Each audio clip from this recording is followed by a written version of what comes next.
Amém, irmãos? Vamos então refletir um pouco na palavra do Senhor.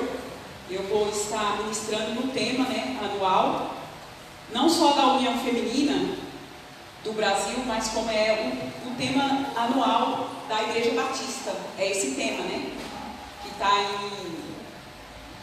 em 2 Timóteo, que foi o que a Vanusa me passou, 2 Timóteo 2:15. É de toda a convenção batista geral, Então nós vamos estar refletindo rapidamente na palavra do Senhor, agradecendo a Deus por essa oportunidade maravilhosa que Ele nos deu de estarmos aqui num dia chuvoso, num dia de tantas dificuldades, mas nós estamos aqui agradecidos a Deus. Amém? Os irmãos encontraram? 2 Timóteo, eu vou ler o 14 e o 15. Podemos ler? Diz assim, lembra-lhes estas coisas, ordenando-lhes diante do Senhor, que não tenham contendas de palavras, que para nada aproveitam, exceto para a subversão dos ouvintes. Procura apresentar-te a Deus aprovado como obreiro, que não tem de que se envergonhar, que maneja bem a palavra da verdade. Oremos. Ó Deus, em nome de Jesus, nós estamos diante de Ti, Senhor, para mais uma vez, Pai, ouvir o Senhor falar conosco através desta poderosa palavra, Senhor, que é viva e eficaz, mais penetrante do que qualquer espada de 2 gumes. Ela é apta para discernir pensamentos e intenções do coração. Ela vai até as juntas e medulas, Pai. E nós estamos aqui para Te ouvir. Senhor, trata-nos, fala conosco, que essa verdade, Senhor, que é tão penetrante, possa entrar em nós, Pai, e nos libertar, porque Tu diz que a Tua verdade liberta e nos liberta verdadeiramente, Senhor. Nós estamos esperando no Senhor. Usa a minha vida, fala com cada um, que cada coração aqui seja um coração fértil, uma terra fértil, e que Teu Espírito, Senhor, nos auxilie em tudo, que toda a honra e toda a glória seja dada somente a Ti. Em nome de Jesus nós oramos. Amém. Amém.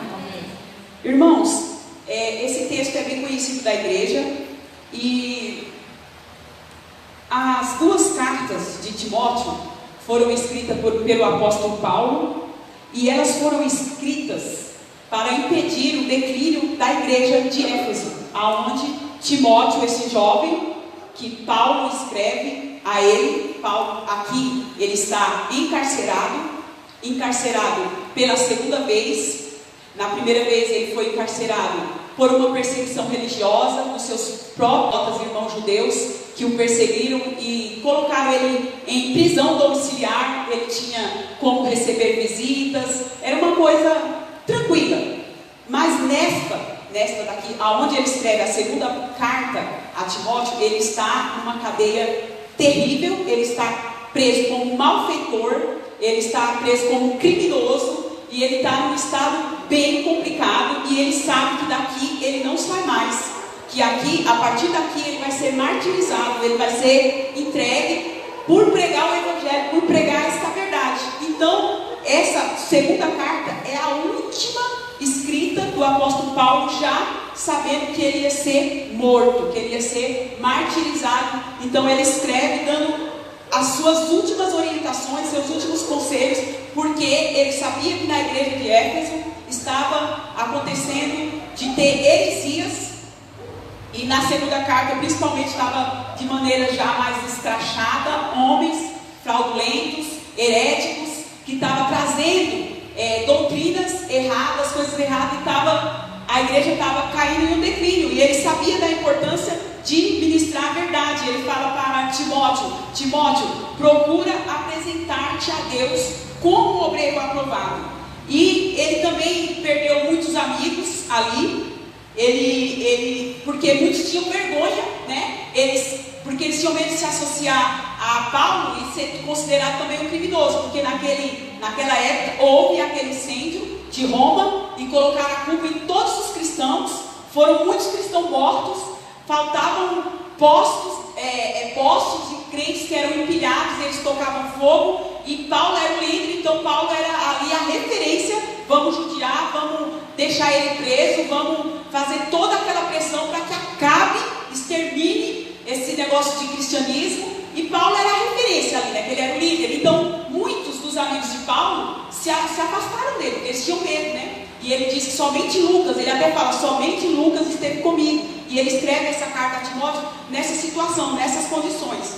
E nós vemos, irmãos, aqui no versículo 14, que uma coisa que Paulo deixa claro para Timóteo conseguir proclamar a verdade, que é o tema da nossa reflexão, proclamar a verdade, está até lá, ó, proclamemos a verdade ao mundo. O que ele tinha aqui? Uma das coisas que Timóteo tinha que fazer, não se distrair. Ele fala para Timóteo, Timóteo, não se distraia. E no versículo 14 ele fala, lembra, você esteja atento e lembra a todos, lembra a igreja, lembra diante de Deus solenemente, para que não se envolva em coisas inúteis, em palavras vãs, em discussões sem proveito nenhum, coisas que não tem nada a ver com a palavra. Não fica engajado em discussões, em debates, querer vencer, querer sair vencedor, trazer aplausos para si, impressionar as pessoas. Não se preocupa com isso, não se distraia com esse tipo de coisa. Então é a primeira coisa que nós vemos. E a segunda, ele fala assim, Timóteo, procure apresentar-se a Deus aprovado. Ou seja, Timóteo, o seu foco é ter a aprovação de Deus. Não se preocupe se as pessoas estão gostando, se não estão gostando, se estão te aplaudindo, se estão aprovando. Procura apresentar-te a Deus aprovado. Isso, irmãos, fala de diligência. Seja diligência. Viva numa busca, numa procura incessante. E aí tem muita gente que pensa assim, isso aí é para obreiro, mas não é. Ele fala, procura apresentar-te a Deus aprovado, como um obreiro. E nós sabemos como que é a vida de um obreiro, irmãos. Um obreiro é irrepreensível. Nós vemos nesse mesmo capítulo que ele tem que viver como um soldado. Ele fala, sofre pois comigo as aflições como soldado de Jesus Cristo. Tem que ser como um corredor, que tem que militar diligentemente, tem que cumprir as regras. E ele fala também como um lavrador. E como que era um lavrador? Que era o primeiro a trabalhar. Tinha que trabalhar e ter paciência para ter os resultados daquilo que ele tinha plantado. Então ele fala assim, procura apresentar-se a Deus sem ter motivo de se envergonhar. Faça a sua parte e foca em Deus. A sua aprovação tem que ser de Deus. Se preocupe com isso. E a outra coisa que nós vemos, irmão, que ele fala aqui no versículo ainda 15, ele fala assim, e procura manejar corretamente a palavra da verdade. Ou seja, se apegue, fale sempre a verdade. Que verdade? A verdade do Evangelho. Irmãos, os valores e o guia para a vida dos cristãos não vem da sociedade e cultura corruptas. Nós vemos aí, nesse teatro que as irmãs representaram, dois tipos de mulheres. E nós sabemos muito bem que esses dois tipos de mulheres, as tolas e as sábias, elas seguem as ordenanças da palavra de Deus, são mulheres sábias. E as outras, elas seguem o quê? O modelo que o mundo está pregando.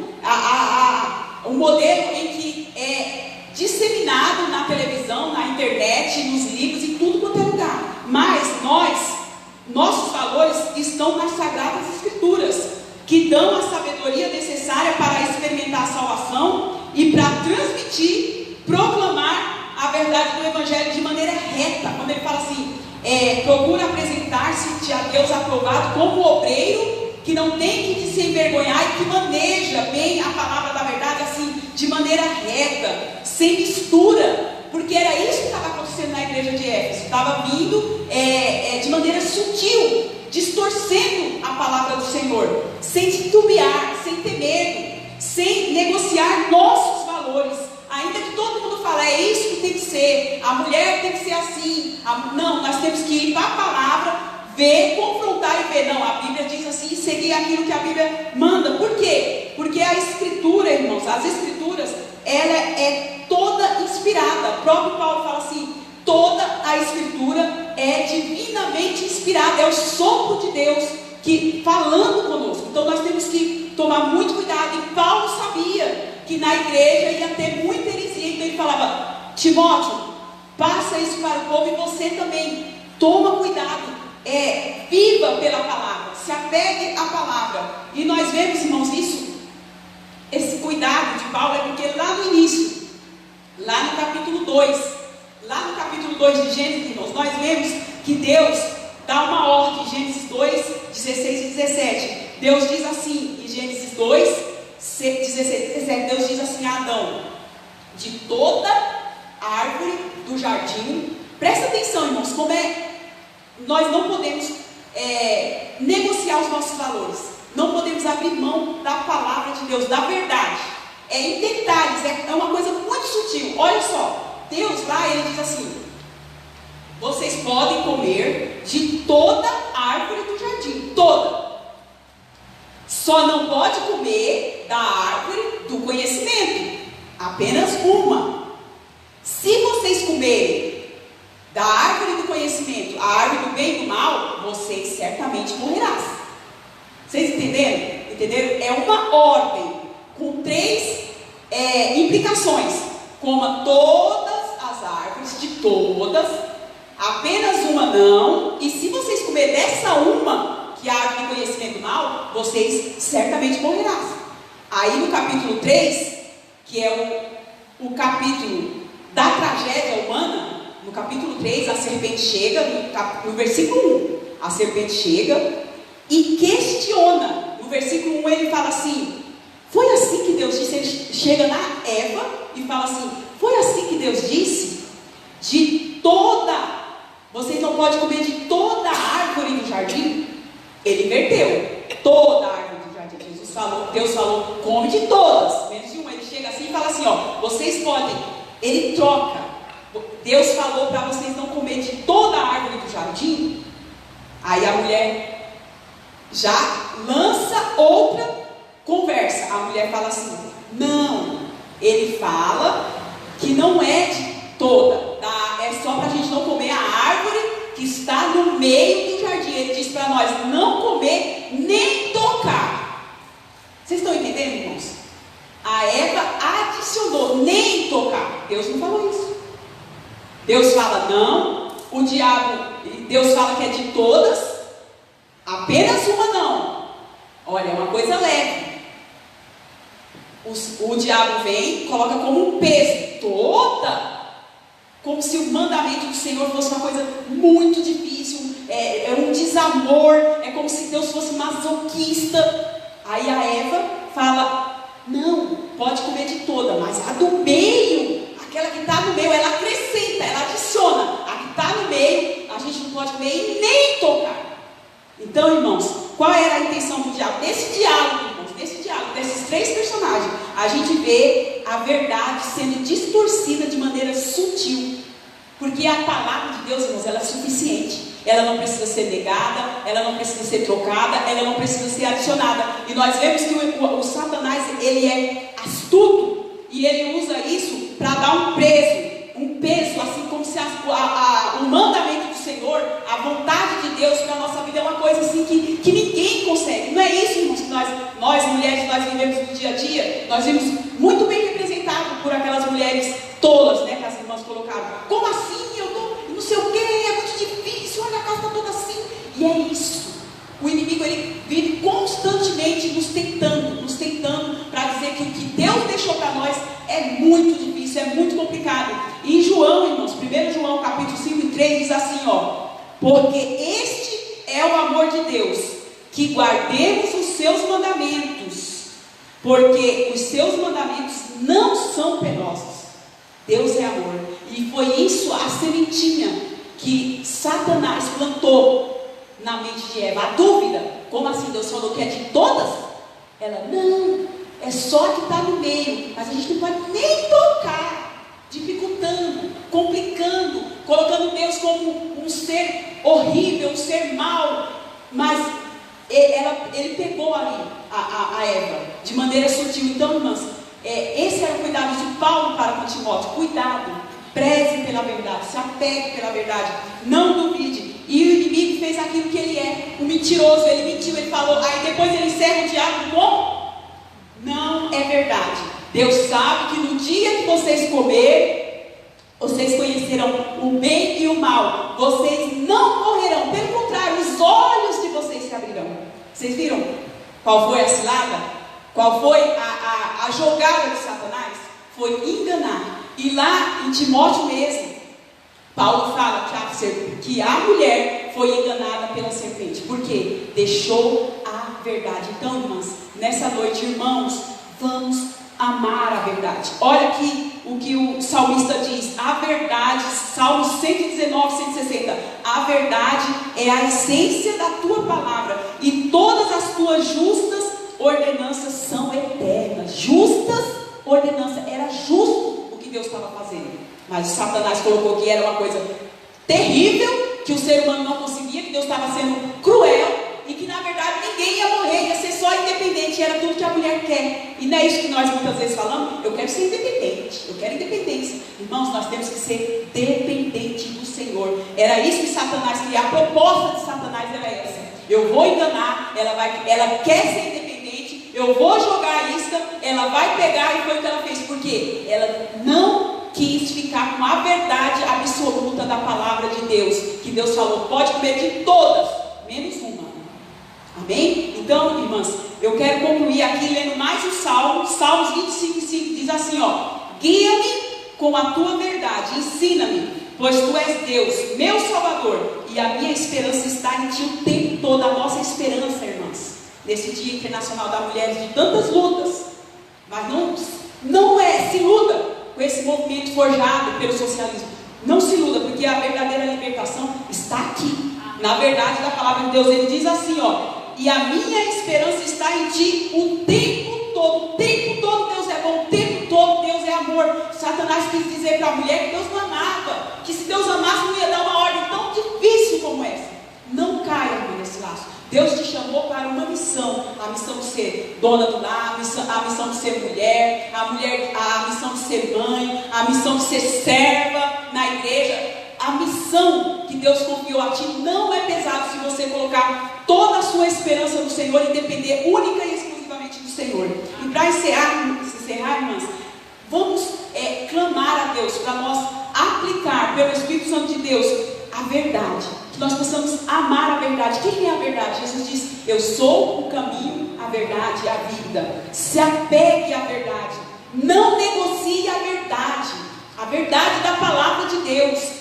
E a igreja, eu e você, não é só as mulheres, não é só os homens. A Bíblia diz que a igreja, ela é a base e a coluna da verdade. Precisamos completar essa missão.